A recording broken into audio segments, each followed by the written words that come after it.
آره بابا، بنده خدا همیشه هر سال ولنتاین منو سورپرایز میکنه.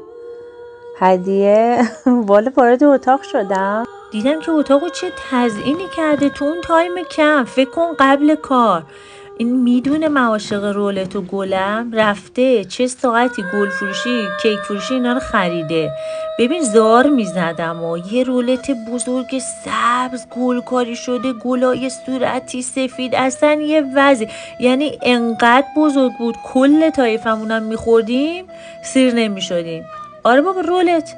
خلاصه کنارشم گلکاری، گل زرد آبی، گل آبی، قرمز، اصلا خوشگل، همه جا پر از گل.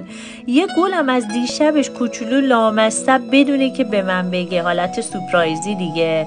آره نارنجی گذاشته بود اونجا، بوش تو اتاق پیچیده بودا، واسه همین حد زدم از شب قبل خریده. شوهر تو چی کار کرد راستی واسه ولنتاینت؟